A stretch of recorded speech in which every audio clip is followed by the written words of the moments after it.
Good morning, good evening, good afternoon, guys. Welcome to Versus Live. We talk all things poetry. I'm one of your hosts. My name is I'm Jeff. Matthias. And today, actually, years ago, I think it was somewhere between 6 and 10 years ago, there was a YouTube poetry video called "What Makes a Poem a Poem." It's one of the more viewed videos on the topic, receiving. I don't know if it received a million views, but we're talking like 500,000 or more views. So a lot of people saw it. Nice.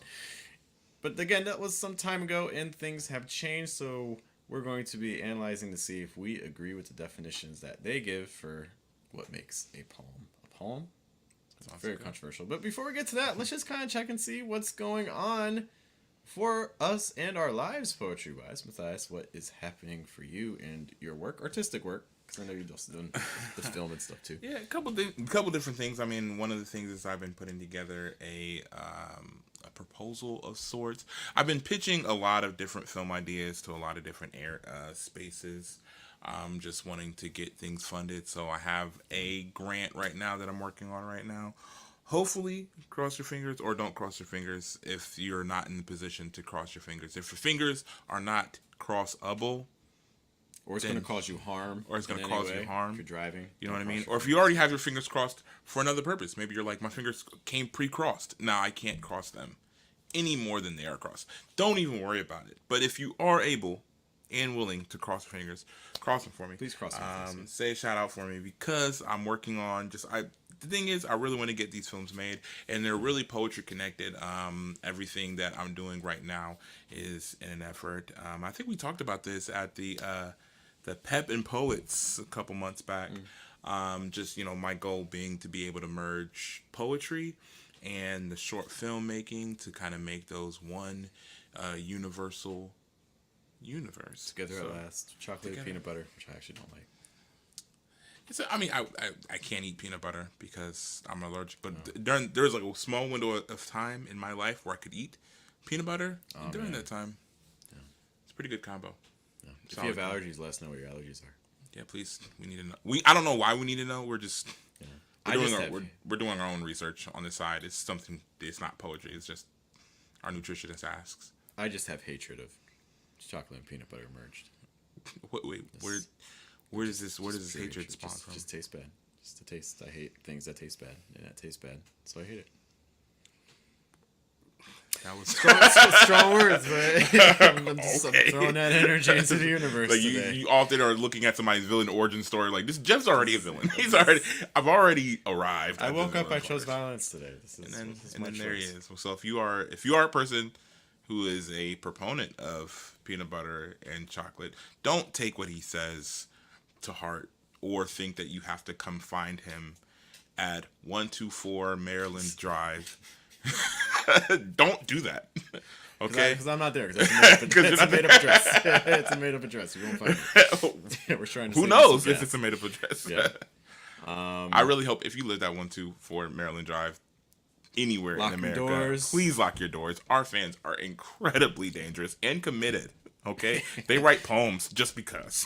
All right. Yeah, violent acts of poetry out here in these streets. Yeah.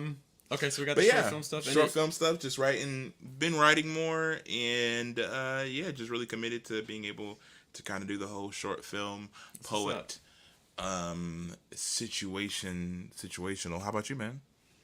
Yeah. So over the weekend, there was a reading by Marquita. Is it Brown? What's her last name? I think it's Marquita Brown. I forget her last name. Marquita had a reading at Streetlight Guild. Yeah, Right, you were Streetlight there? Guild. I was there. I was there because I was filming. But okay, let's I'm a horrible person. let's talk about this. Okay, let's stop from this and let's just talk about this because I actually saw the event, right? And I was going to go, right? And I saw the event and I was going to go and I was just like, You dang, chose not to support. it's not that.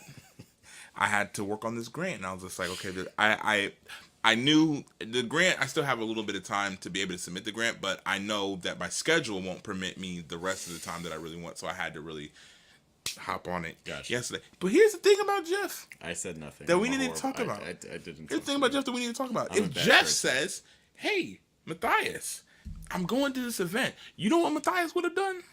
Matthias But would then send, Matthias wouldn't get the grant. I would. Well, It's I okay. just we It's just okay. even if it's just me knowing, right? Even if I know that, hey, Jeff is thinking about this event. Maybe it's something to consider. Which all just to say is that not only is Jeff a terrible person for not liking peanut butter and chocolate, he also just doesn't let his friends know when he's going to poetry events. So that's just something for you to dwell on. It's a sad thing. If you're looking to go to 124 Maryland Drive, just It's anytime during the day. it's true. I'm sorry. I'm sorry. Don't apologize now. But it's too late. I was there. I was filming Marquita, so we're gonna do a video for her. I'm just Nice. keeping an eye out for that. And things like that. How was 'Cause it, man? It was good. It's good reading. Good. Packed house, which is really, that's great for Marquita. This is her first reading. I don't know how I think it's actually relevant, a very relevant discussion for us, because She booked herself, right? I think she booked herself. That's beautiful. So man. poets, when was the last time you booked yourself? I've actually never booked myself. I think book myself is kind of maybe I have because I've created like I was the one who created the event. I created events, but I always had other people reading. I never read at an event that I hosted. Oh, see, that's a little. So yeah, there's been events like I've been part of a team that I've featured. That's different if it's a team. That's okay. That's fair. Yeah, I don't think that I've been like I have a body of work or I have a set that I really want to get out, and I've been the one to reach out to a venue or reach out to somebody and say I want to get this done. Let's do that. So that's actually really admirable, man. Do you think that looks bad on poets if you're like, I want to book myself? I think it's not at all. I applaud the step. Here's what I would say. I think that if you believe in yourself and you believe in your work, then like that is all you really need to take a chance on yourself. You know what I mean? And I think that the thing about chances on yourself is that it is a chance. And so I think a lot of times we think about stuff like that and we're only thinking about the good instances where, it's a wild success and things really work out. But that's a very small kind of margin there. Or not even a small margin, depending on your community, depending on their awareness or whatever. But I think a lot of times that doesn't pan out super great. But it's like you should still do it. Like if you really believe in yourself and you don't see opportunities necessarily for you. That's not to say this was her mindset whatsoever. Right. So I don't know exactly. And I was actually really interested to kind of see. I'd be interesting to see or to kind of hear about what her mindset was. That'd be cool to have like a post talk. Yeah, with her. I would appreciate that. I like that. Because it's also, you know what, I think it kind of goes to a lot of the conversations that I think musicians have around, record labels and things like that. And not necessarily, it's not like a direct comparison, but it's just to say that, I don't know what her takeaway was, what, the door, you know what I mean? So I don't know any of that. But I would say that if you are booking yourself, that you're in at the very least, you have some oversight over that. You have more control than, maybe somebody that's not booking themselves, somebody that's just kind of relying on the venue. And especially because she's not performing at a built-in like event, right? So this isn't like an open mic that runs every week that she reached out to. This is an event that she booked herself. She created, she kind of did the legwork for, and people showed up to fill the room. So it's like I think that's beautiful, and I don't think that looks bad on the poet. That's actually something that I think a lot more poets would do much better to do. And I think a lot of it, what I would say is a lot of it would kind of kill some of the conversation that is around, I think there's poets that have like a hard time being like, well, this place isn't booking me, or I'm not getting booked because people are jealous of my work, or people just this city's too small, they're not appreciative of me, or anything like that. I'm like, hey, listen, if your work is what your work is and what you're saying it is, then like, okay, take the chance on yourself. You know what I mean? And I mean, I honestly, like, that's actually something like, regardless of what level of artist that you're at, that you should look at, and you should maybe think, okay, like, what could I do to really be independent in that regard? But yeah, out of all things, I think it could alleviate a lot of things in the poetry community, because now, I don't know, was this her first? This is her first featured This reading. Her first featured reading? Yeah, that Yeah, that's something, because it's like, think about. I would probably say this, like, again, poetry. I've just been in the poetry community for, and not as long as a lot of people, mind you, but for a little while at least. Like, poetry community, there's a lot of poets, right? There's a lot of people that really do believe in their work and believe that their work is good. There's a lot of poets that believe their work is like transcendent and is like better than, everybody else's, if the people just opened their eyes and took a look at it and all that other good stuff. And I mean, maybe, who am I to say that their work isn't, right? But it's just to say that there's a lot of poets that have that feeling, that only carry resentment because they're not doing anything with their work, right? So they'll see people get opportunities, or they'll see people featuring at shows, or they'll see venues promoting artists, and because they're not doing anything with their work, they only have that kind of resentment. But I'm like, put it out for yourself. It doesn't even have to be necessarily something at Streetlight Guild, which I think it is brilliant to do it at Streetlight Guild, mind you. But it's just to say that doesn't have to necessarily be something at Streetlight Guild. Like, if you can find, there's outside venues, there's like, outdoor places where you could just gather people, right? And just be like, hey, I'm reading poems here in the lawn somewhere with a speaker and and maybe you get a crowd, maybe you get just your people. That Oh might my be gosh, some kind what of if good people grill. come? What if people came? What if people came? I mean, what if now your conversation, now it's like, oh man, like you went out into the middle of the comments and you said, hey, at 7 o'clock or 6:30, whatever the time is, I went out into the comments and I'm like, hey, if you guys want to see me read poems, I'm gonna be standing on top of this big box and with this speaker, and I'm gonna be reading 5 poems. Hope to see you there. And then, like, just made an event. It could happen. You know what I mean? It's really inventive, right? And so I just really appreciate seeing somebody do something that you don't see very often, which is take matters into their own hands and just want to put their work out in a way that is for them. Now, I know you said you were recording. Was that something that she thought of, or was it something you thought of? I reached out to her. To ask if she wanted to. Very smart. Very smart.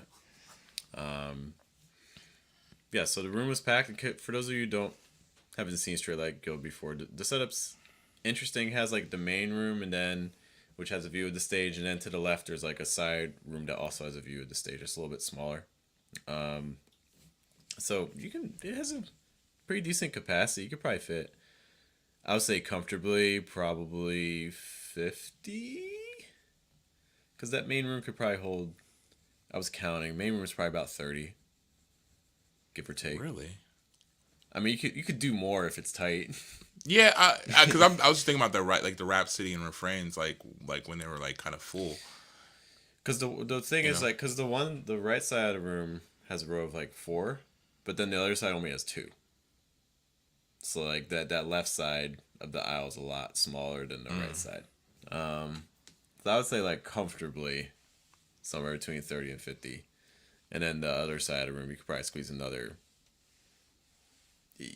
20-ish really comfortably. You can squeeze more than that uncomfortably. But and Scott may have better numbers than I do. But that's kind of just to give you a general sense. And it was pretty full, like both sides. So a pretty good turnout for her. Some things I think, if you're thinking of booking yourself for a feature, some things that I think worked to her advantage. This was her first feature. I don't know how old she is. I mean, she's been in the scene for a little while. And I think she's been really supportive of attending other. I just met her this year, I'll be honest. But it seems like lots of people know her, so she's familiar in the scene. Yeah. So I think that also speaks to your ability to develop in-person connections before you kind of pull the trigger on something. This was her first feature, but in a lot of ways it's kind of years in the making. Just kind of building those relationships with people, so that when you have something that people show, up for you. Yeah. She also was promoting it for several weeks beforehand, which I think was also something new for her. So those are just some things you want to be keeping in mind if you're thinking about doing a similar event for yourself. All right, so that's probably the big poetry news. Besides that, again, we're getting things ready for our poetry retreat in April, April 5th through the 7th, coming up very, very soon. A couple weeks, man. Yes, we're excited about that. All right, let's get to our main topic. So Matthias, if you had to give,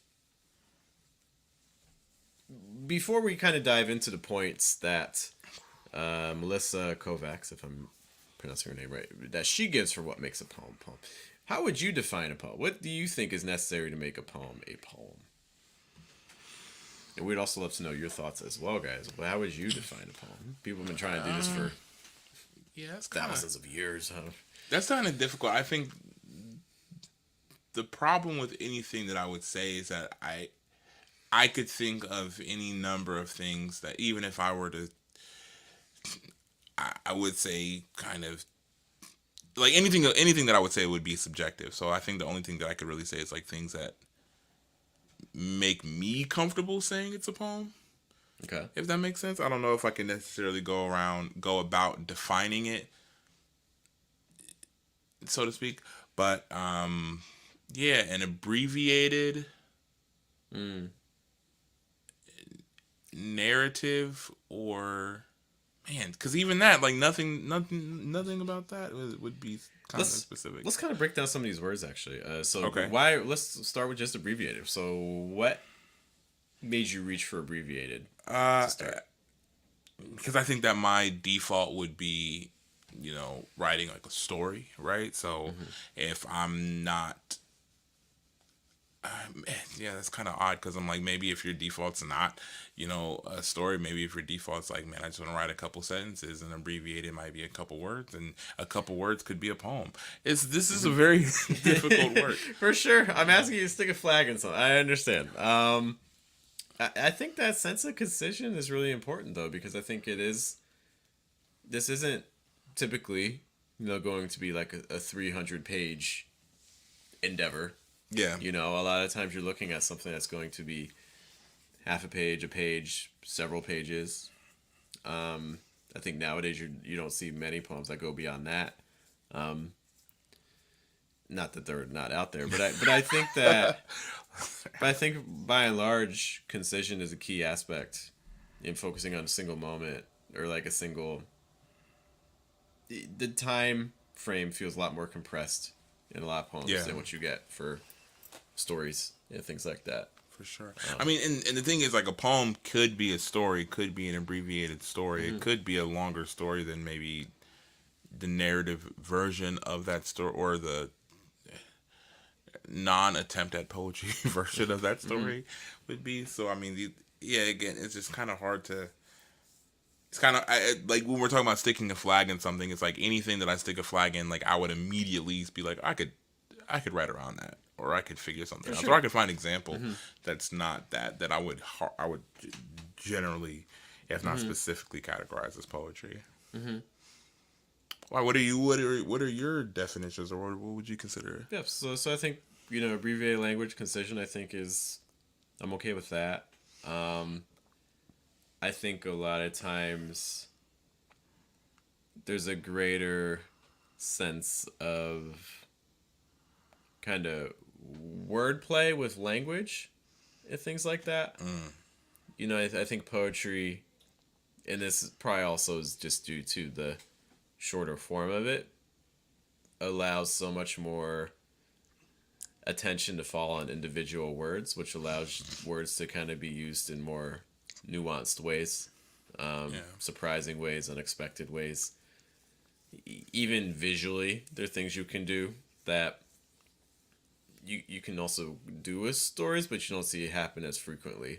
I think this also is just due to things like being able to play with things like meter, like line breaks, like enjambment. Typically if you're doing a traditional story, these aren't real considerations. Your line goes as long as your margins before continuing. Whereas for poems, that's rarely the case. Even in prose poems, you don't typically see a whole line extend margin to margin. True. So I think that element of wordplay is really key.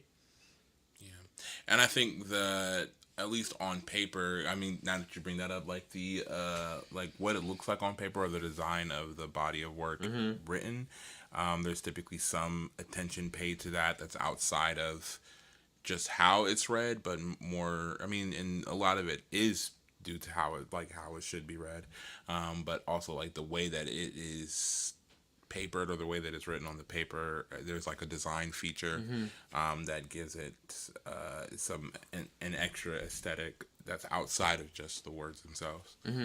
Yeah, I mean, I think that also speaks to the original poems. A lot of times the intention wasn't to be read, but to be said. And so, like, the acoustic quality of the words, I think people are paying a lot more attention to, which also brings in elements of meter and rhyme and things like that, but not just, especially compared to just stories. Like, I think poems have that real attention to sound on a greater scale than other written forms. Oh, for sure. Yeah. Yeah, I think, and yeah, I would say because you're not typically like reading like raps or R&B lyrics or anything like that. So yeah, when it comes to poetry, there's an attention to what it's going to sound like to the reader phonetically, even if you're saying it in your head. You know what I mean? So like even how things are spelled out, it might be spelled out differently than how the word is actually spelled because of something that you want it to be emphasized, or the line breaks might be either broken up and somewhere unexpected, maybe before the end of the thought, as maybe a typical sentence. You might be, ending before the end of the thought, but because of the fact that you're reading it how the writer intends, it might, kind of cut off before or after. I'll say too, typically that poems are, I would argue maybe more so than stories, are often in search of like key emotions and like emotional response tied to the language that's being used, the experience that's being captured. I think that emotional aspect, even like throughout history, keeps recurring. Whether like you look at like, haiku, which are, so trying to tie in, like the nature image, the speaker experience, but also to like a moment of like surprise or shock or sadness or things like that. You look at like Sappho, like when she was writing just her fragments, a lot of, like you see elements of like love poems and things like that.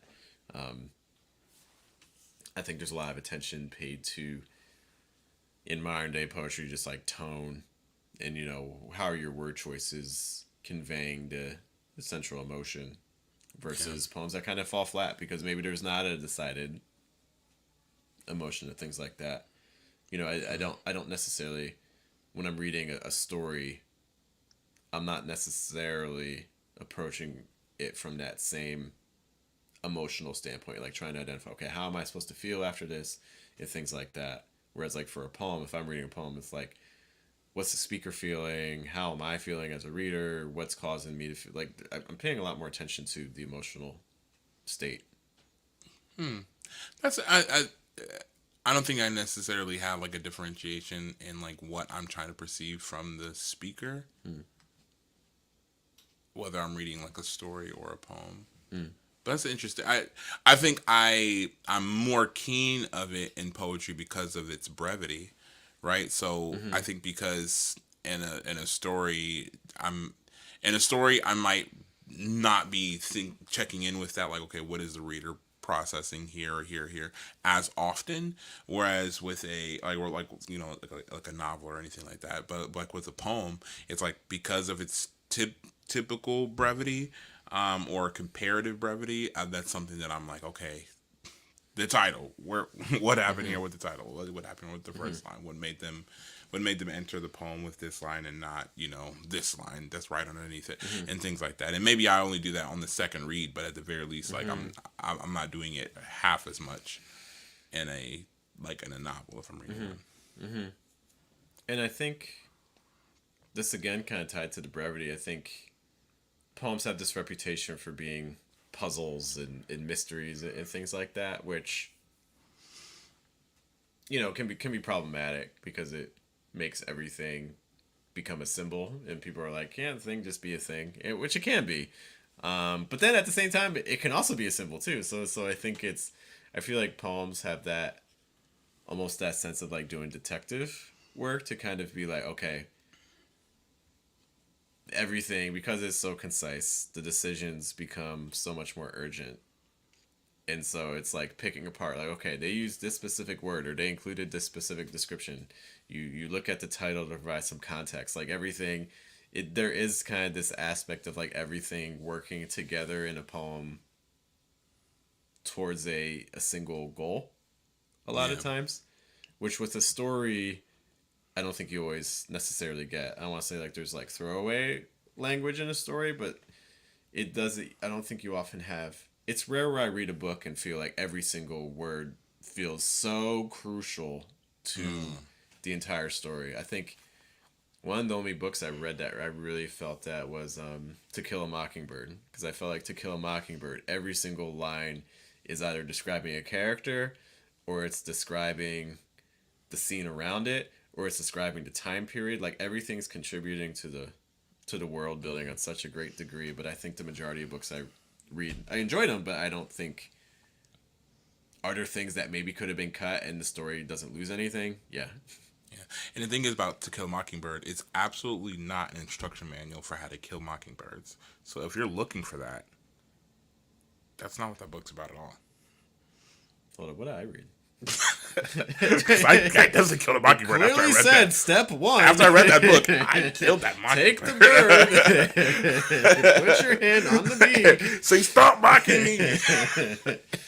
But yeah, and no, you know what? I think one of the things that you realize about poems, especially when you're like analyzing poems with people, if you're do like workshopping poems with people, is that I think you can find out a lot more about a person from what they put into a poem as opposed to what they put into a story, because what they put in like to like a longer form like kind of story or narrative, because with a poem you can learn about the things that they don't include, right? Or the things that Everything's they a choice. everything's a choice. The things Whereas, you put in, like, what you don't put in. Yeah. yeah, somebody, if you give somebody too much leash, too much space to just explore, then they might write everything and they might hit on a lot of different things. You could probably still learn some things. You can absolutely still learn some things from that. But man, like if you give somebody, if you say you have half of this page to tell us this story, then you can see the wheels turning. You can see how they process the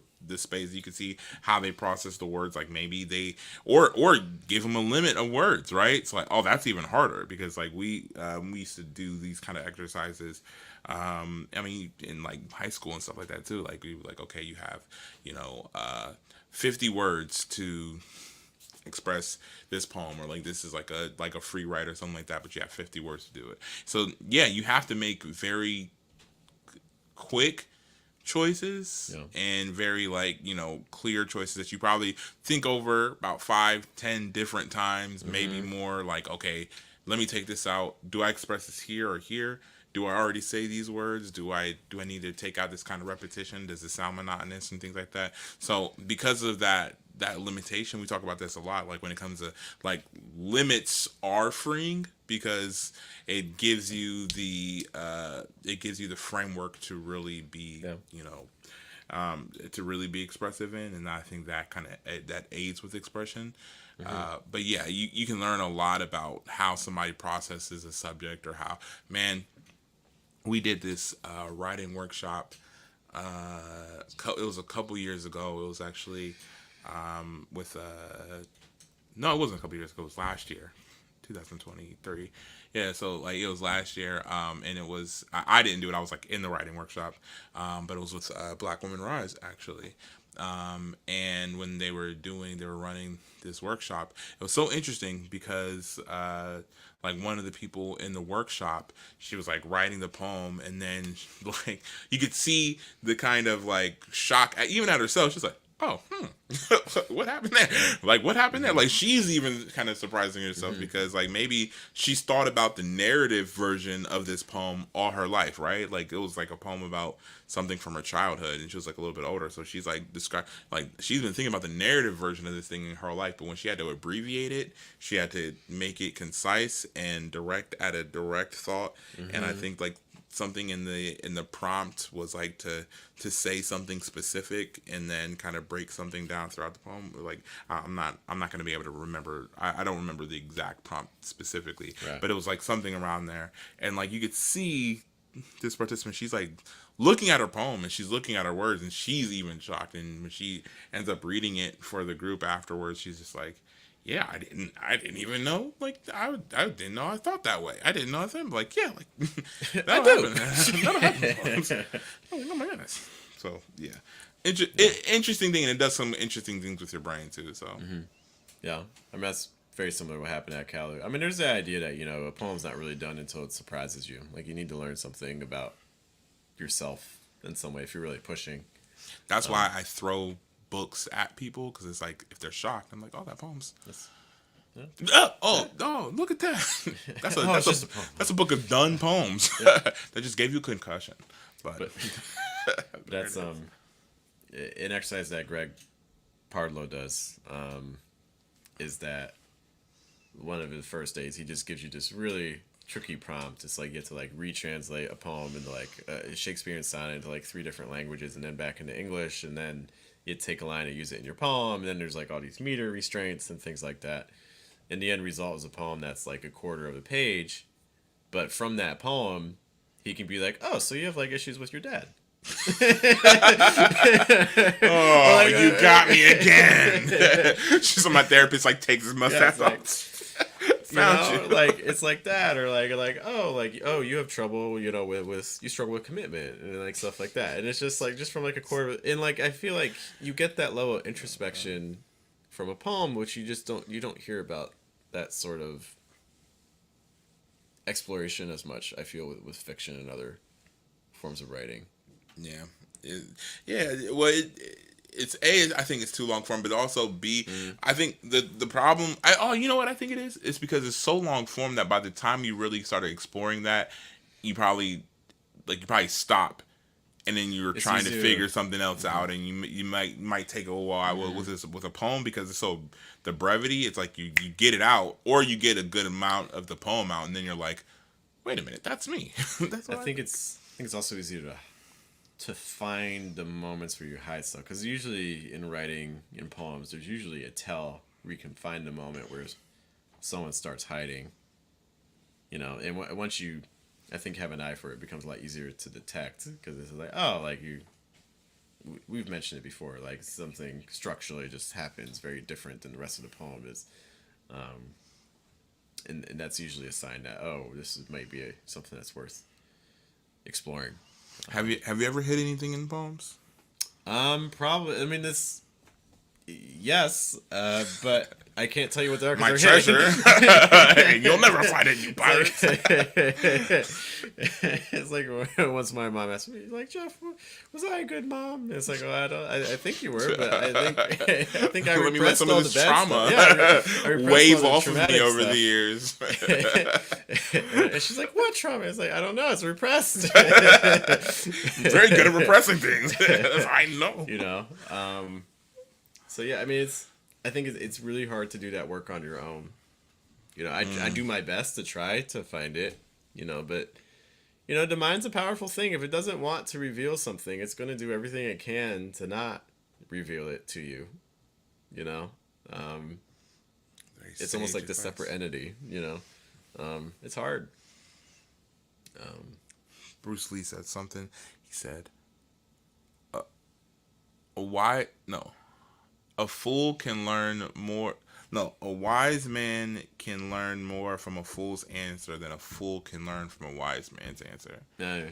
And I think that's like something resonates, because it's like, I think that the ability to kind of break through and kind of know what your brain is thinking, it kind of takes kind of a level of knowing yourself, right? But it's also like, it's a level of knowing yourself that is beyond the knowing yourself that you think knowing yourself is, because it's like you think you know yourself, and that's the reason why your repression game is working so great. It's just like, I thought I knew myself until that version of myself that was hiding behind those doors so long, it was able to come out. Which is also like, I think it's like one of the reasons why, like, a lot of times I'll write a poem and then the way that I know whether or not I want to work on it again is if I come back across it and I'm like, oh, that's me. Like, that's how I think.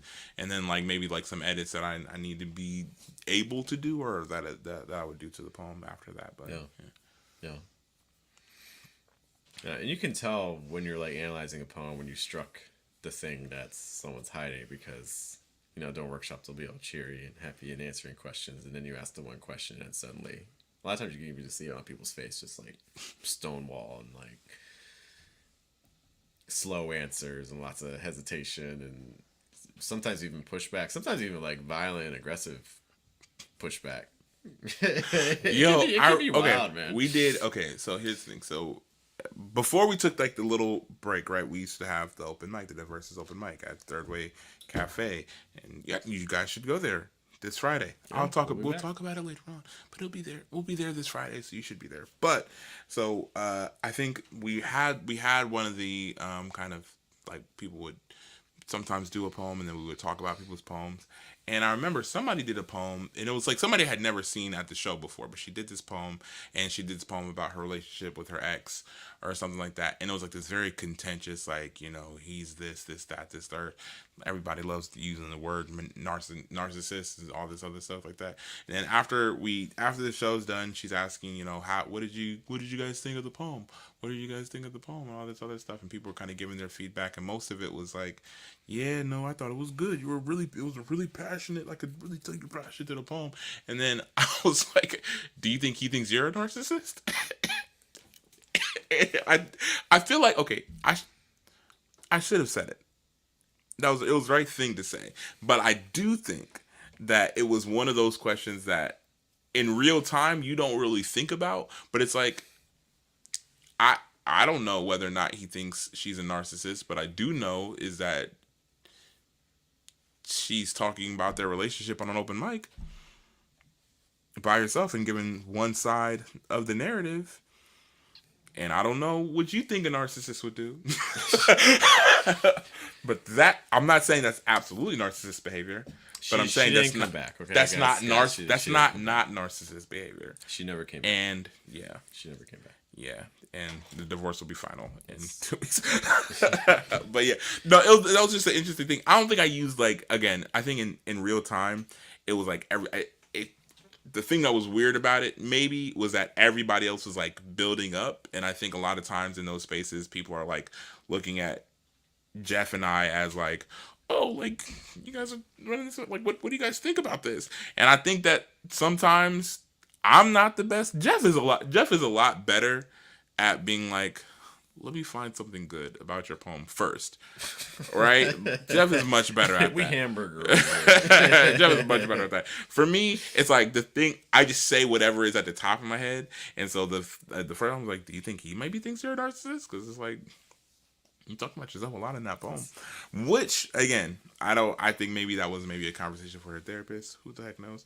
But it's just to say that, like, exactly what you said. I think a lot of times, like, that one thread that, like, you might be saying all this stuff and there's one single thread, like, that's the thing that you maybe want to focus on, because that thread is the thing that dug at you the most. Like, I could have commented on 10 other things in that poem and it wouldn't have made a chink in the armor whatsoever. But as soon as he said, oh man, do you think you're a narcissist, maybe? All of a sudden the whole thing comes down. Which is why you also see a lot of times when you first start writing a poem, you don't really know what the poem's going to be about. You have no idea. And then you arrive at the moment, like, oh, this is what the poem's trying to say. But I think a lot of poets struggle with what to do with that first part that led to the discovery. So a lot of poets keep it.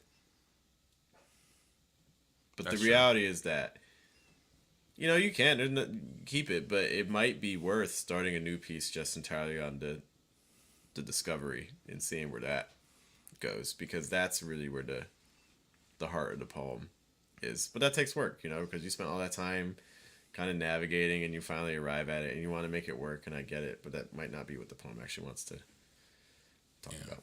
Well, and I think something that's interesting, Leroy, if you guys don't know, there's a poet in he currently lives in Dayton, but he's a good friend of mine. We actually had him on the show a couple weeks back. His name is Leroy Bean. LeroyBean.com if you're looking for him on the interwebs, right? But Leroy, he is a poet, performer, writer, educator out of Dayton, Ohio, and he actually has this like poetry group, poetry club that he hosts, and it's I don't know, I can't remember like the rhythm that it's on. I know it was this past, so it was yesterday, but I think the next one is in April. Maybe it's like the first Monday in April. Check in with LeroyBean.com to really know for sure. But he has this poetry club, and one of the things that like this past one is that we're talking about is I think I use like comedy as a defense mechanism against like kind of approaching like like real feelings, and don't shake your head so far. No, Trevor's like, yeah, yeah, that's right. But yeah, so like I think like I was like talking like in the group, I was just like, yeah, I think that one of the things that I'm realizing is that it's hard for me to not make a poem at least try to be funny. You know what I mean? And I think I've been like really working on being exactly what you're saying. Like, what is the poem trying to be? Because the defense mechanism is me trying to make it into something that's funny. But maybe the poem is trying to be something visceral, or trying to, or at least drag me through the visceralness so I can get to what the poem is. Maybe the poem's like a happy poem. Maybe the poem's like a peaceful poem. It's not necessarily funny. Maybe it's this, but like the poem is trying, like maybe I'm trying to be dragged through that visceral part so I can get there. And because I'm making it funny, because I'm like, let me tell a joke about this experience, it's kind of distracting me away from it. And I think a lot of poets kind of, and those kind of voice in that space. Check out that space, by the way. But because like Leroy hosts a really good group.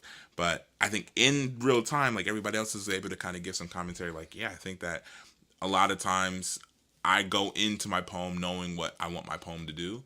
And so if sometimes everybody will be reading poems, and I'm like, that was like, you'll hear 2.5 minutes into the poem, something completely new happened. And you're like, oh, you discovered it. But because, exactly what you said, because you're like, I don't know what to do with everything else, it's like, it has to go in. I can't, I started this poem here, so it has to go here. Yeah. So, yeah, that's something to be cognizant of, to try to, work out in your own kind of way. What exactly is the poem saying, and not getting in the way of the poem. Yeah. Why were you shaking your head so voraciously? No.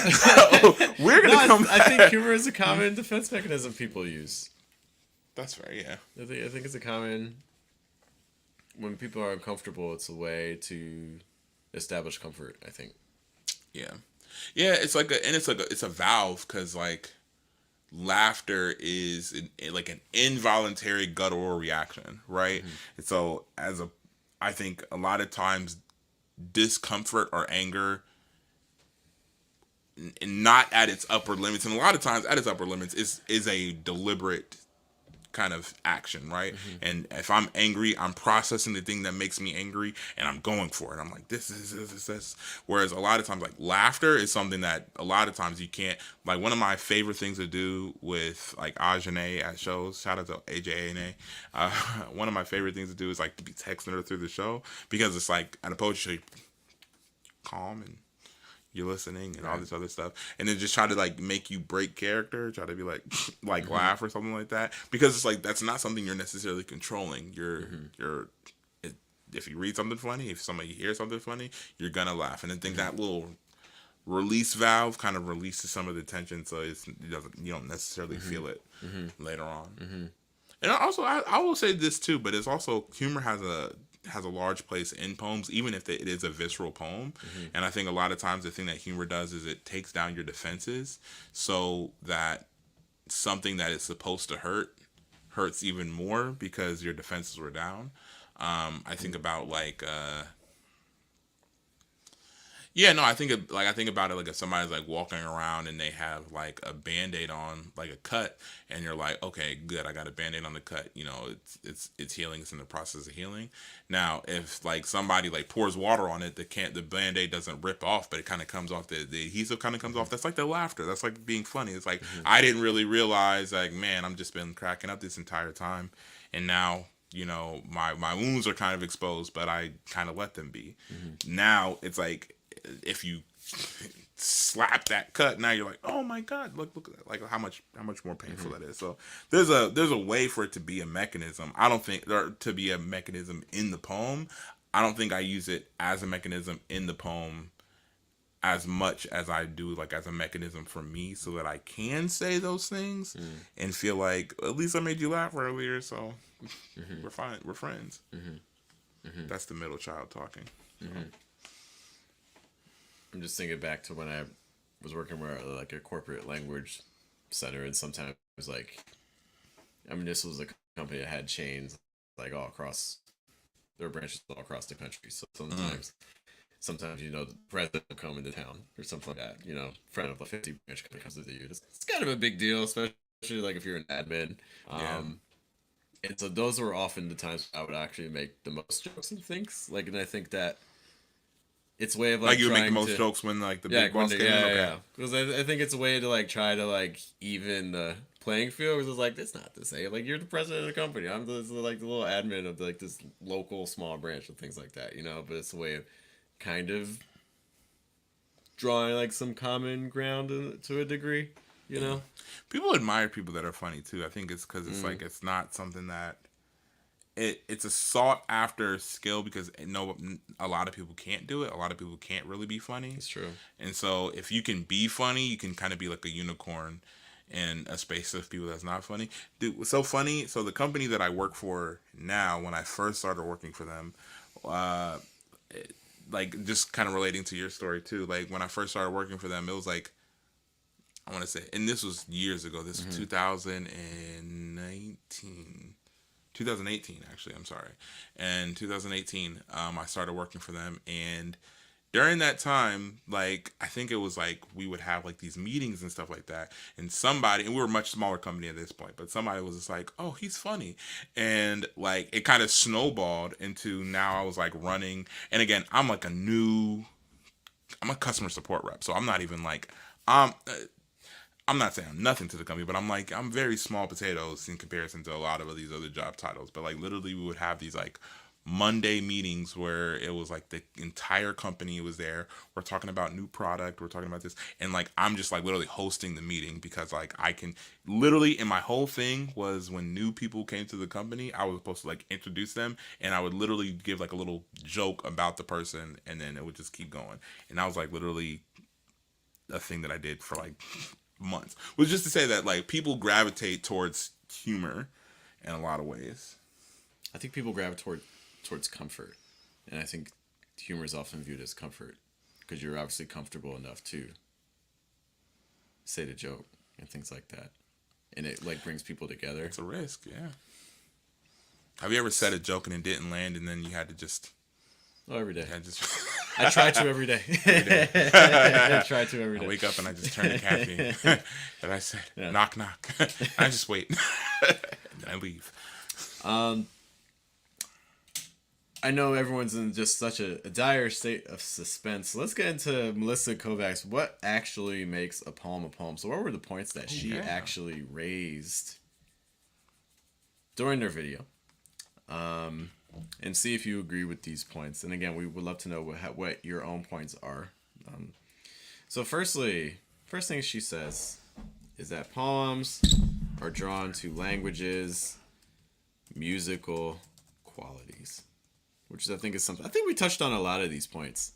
But first point that she makes is, again, the language, the musical qualities, again, the meter, the rhyme from older poems and things like that. Even nowadays, consonants, assonants, just kind of paying attention to like the sentence rhythm. Mm-hmm. Would you say that still stands in 2024? When was this book? This was a video was published. YouTube, I forget the exact video? year. It was somewhere between 6 and 9 years ago. It's not like ancient, but Yeah, I don't know that I would necessarily say it stood like as an absolute qualifier. Okay. There's other points you may like more. Okay, There are others. so yeah, I Okay. think that I mean that's something that can be appealing about a poem, but there's also the potential of like a poem being so awkward and disjointed that it doesn't have any of the rhythmic kind of musical quality to it, but that is kind of the point of the poem. So maybe like even being I antithetical mean, it to sounds that just like point. avant-garde. I feel like it sounds Discord. I mean, there's like jazz and things like that. The kind of the purpose is to not sound like a music.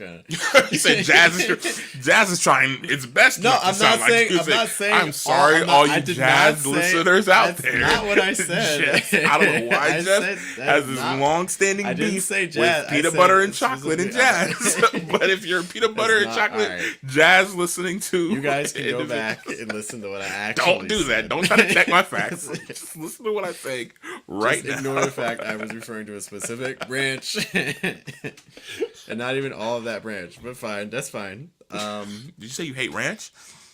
Look at you for tying into the second point, condensing language.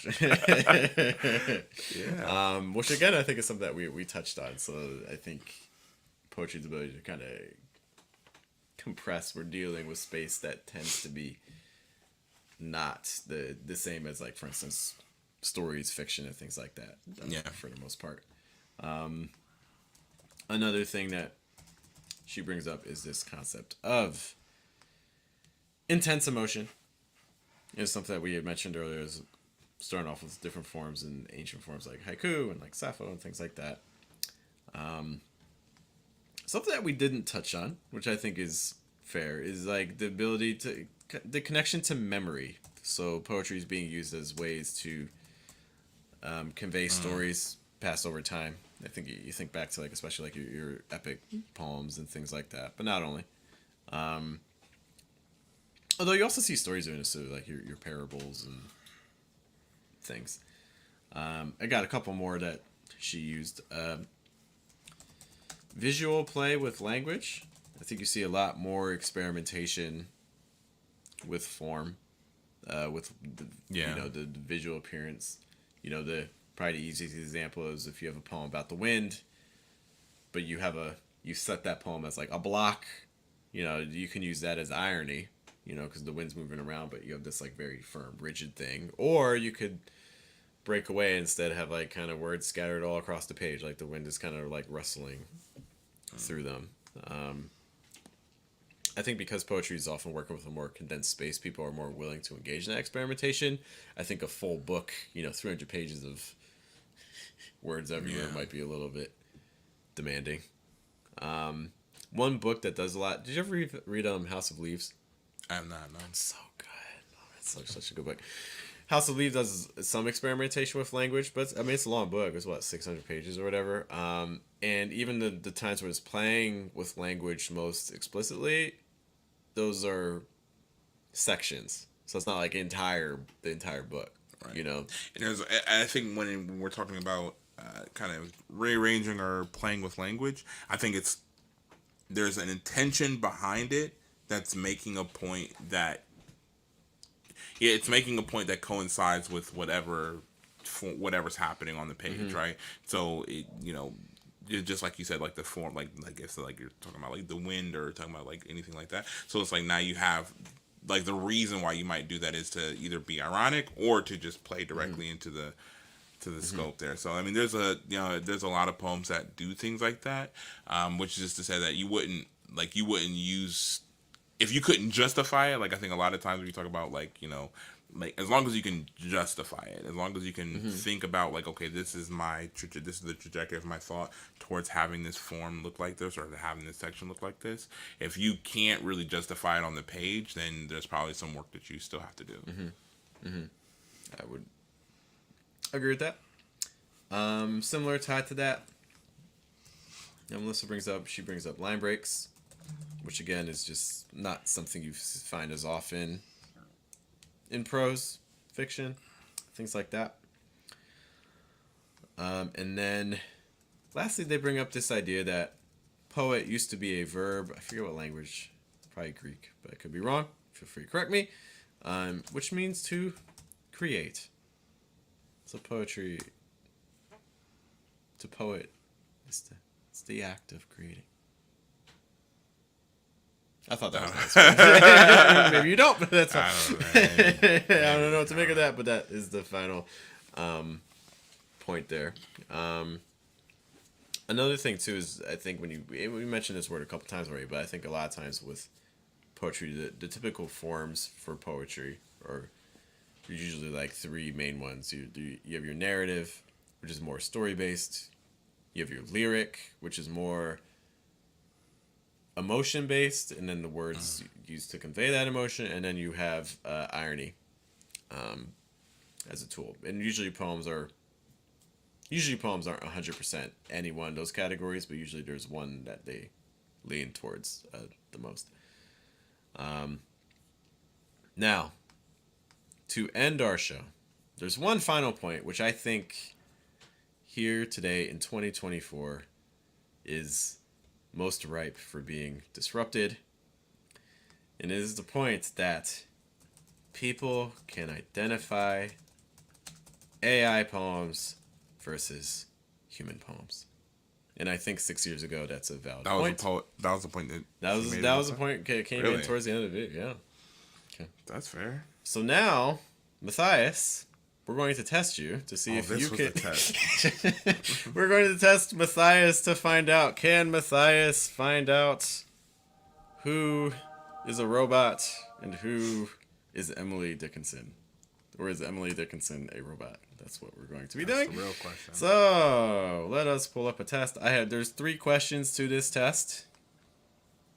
If you so choose. Do you think you can tell Emily Dickinson from a robot? That's our game show. Oh, I even made some music. Made music? I made some dramatic music for this. You can listen. Matthias, we cannot hear the music, but Matthias is going to take a listen to the music. Nickelback? It's definitely not Nickelback. I did say horror music, but it's not Nickelback. Okay.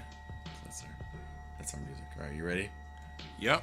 Okay, so you have to decide which is Emily Dickinson and which is not. Let us take a look at question 1. Give me a moment.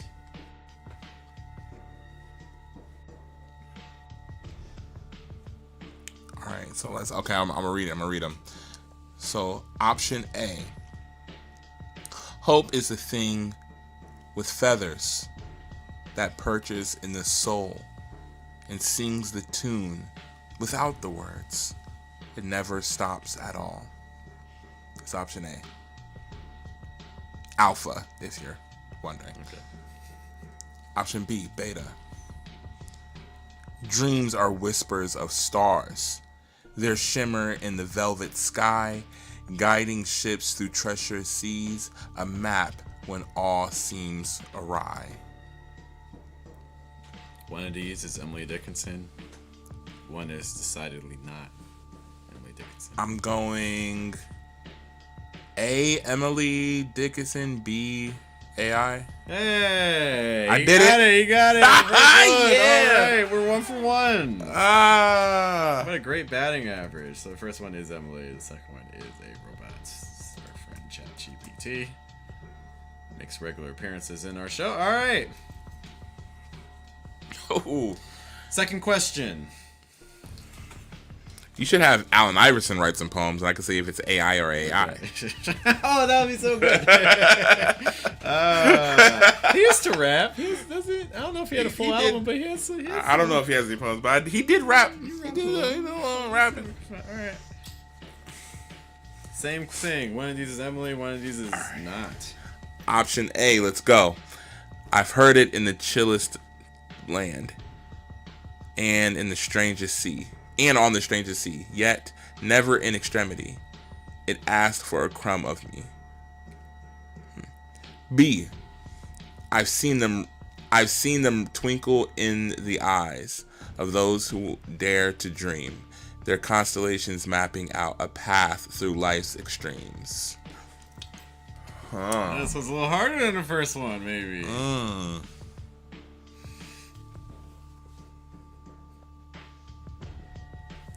Seen them twinkle in the Those who dare to dream.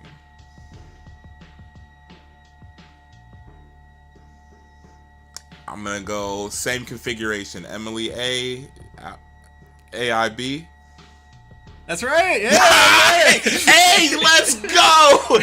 Let's go! The fact we're so excited, though, really. I think speaks to. Yeah, Allen Iverson, you'll never stop me. All right, we got one more.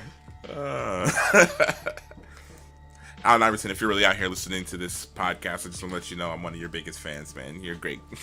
You're great. Philadelphia really needs to really embrace you a lot more during this era of Philadelphia basketball. I don't know why they don't have you on staff somewhere, but you should be, for sure. Okay. Last one. All right. Dreams are the whispers of stars that dance within the night. Their light a silent melody, guiding with gentle might. And then B. The sweetest in... Yeah. Wait, hold on. B. And sweetest in the gale is heard, and sore must be the storm that could abash the little bird that kept so many warm. Reversing it. AIA, Emily B. That is right. Yeah, let's go. I am the AI whisperer. All right. How nervous were you going to get any of these wrong? I don't know. Okay, so here. Okay, can I take these off? Are we done with the thing? Yeah, we're done. Okay, good. Okay, so here's the thing. There is something. By the way, I just a quick note. That music you heard was also AI generated. Oh no! AI is coming at you guys. Get used to it. All right, but yes. All right, so here's my thing. Okay, there's something about I think human emotion that AI doesn't get quite yet. Right, it's getting close. Right, that is important. That's an important word. Yeah. In there. Wait, which one? Yeah. Oh, when you said yet. Yeah. All right. To be clear, who the heck? 5 years from now, who the heck knows? Even 1 year from now, man. Even 1 year. Even 20 minutes from right now, right? But yeah, there's something about human motion. There's like small, and I have to look at all of them to kind of show you kind of what clued me into each one. But yeah, there's something about like some of the configurations or some of the words that I'm like, I think that is something that only a person would think, right? Because it's odd and it's not. I don't know. Maybe it's something intuitive, right? Maybe it's something like maybe what I'm reading or how I'm reading it that I could tell. But just to let you know, I am John Connor, and I will stop the machines. So, actually, I think the trickiest one for me was probably the second one, which was these two. I've heard in the chillest land. Why is that? With never extremity asked to chrome of me. I think. The B was interesting because of the extended metaphor to a degree. Like twinkle, constellations, the sense of mapping, and then also the path. There's a lot of consistent images there that I'm like, okay. But you don't think that is something that an AI would? Right. I think it is. I think it more from the other side that I could see a person having similar thought processes to link all those things. That's fair. I think that the reason that I would like I think that to me I think with this one I don't necessarily think that I was disqualifying the AI. I think I was qualifying the first one as Emily. I was like, I've heard it in the chillest land. Like Chillest is doing a lot of work. That's doing some heavy work there. So like immediately I'm like, yeah, that's a configuration of words. I'm like, you kind of have to maybe experience that.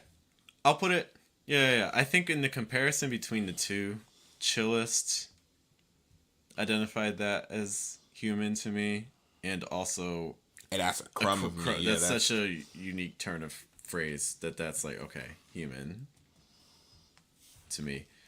But if I just saw this stanza by itself, let's just look at it on its own.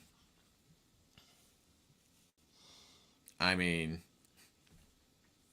like if I just saw this, and it's hard, like not imagine we don't have the context and things like that. But if I just saw this, and someone asked me, human or AI,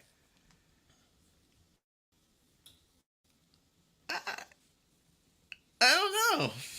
Yeah. If I just saw this, I don't know. I feel like I think when I'm looking at it, or when I'm taking it in, I think that if I know nothing about AI and I have to assume it's human, like it's okay, whatever. But if somebody's like asking me humor, I'm like, I think the thing that I'm asking is, could AI have written that?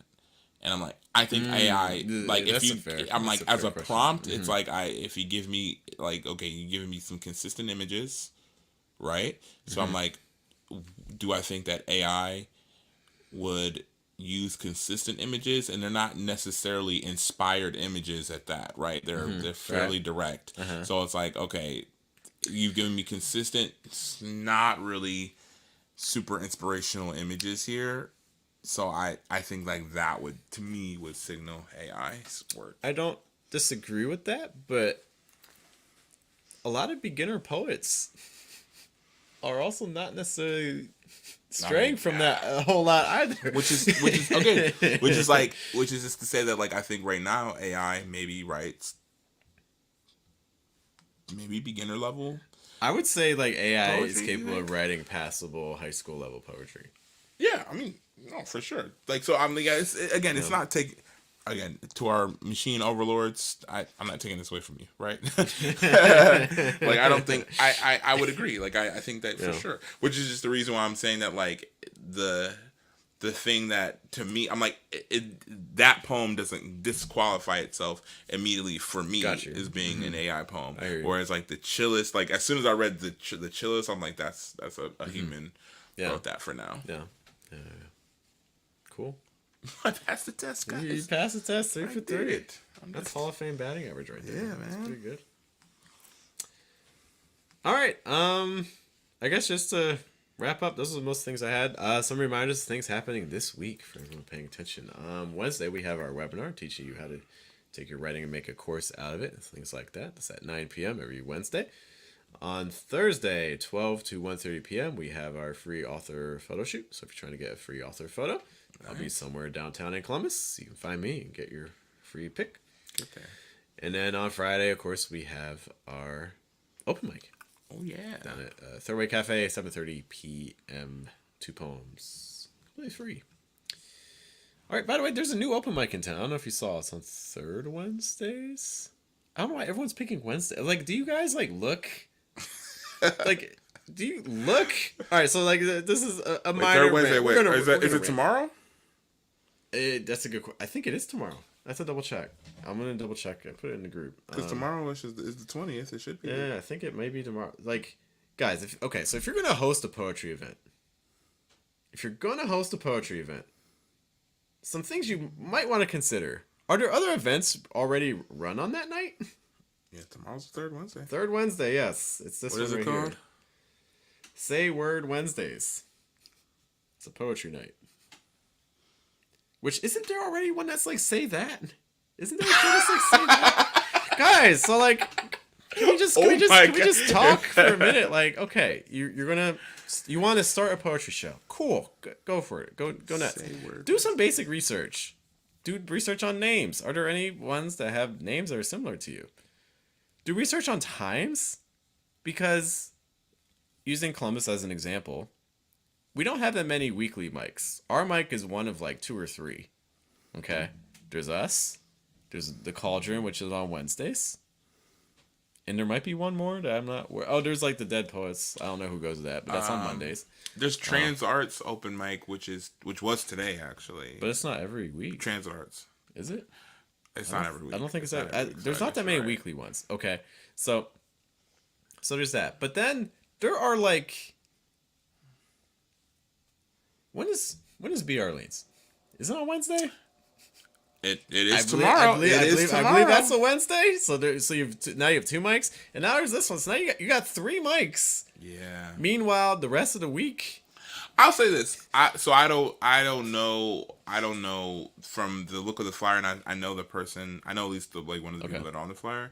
So from look at the flyer and from look at B. Arlene and from what I know about B. Arlene's audience, like them and the Poetry Cauldron don't have too much. So it's like don't have too much overlap. But just to say like, okay, it's good to do your research, but also just assume that That's true. Audiences, like your audiences kind of matters, because if you're like, if there is an audience, like it's good to do your research. Like even if there's 10 open mics on Wednesdays and your open mic was like, okay, well my open mic is servicing the grunge pop, Yeah.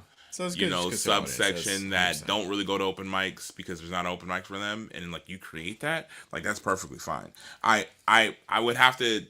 Again, this is. I've never been. Is that the first This one? is the very first one, I believe. From I feel everything like read. so I've never been to it before. Naturally, nobody has been to it before since they have not happened yet.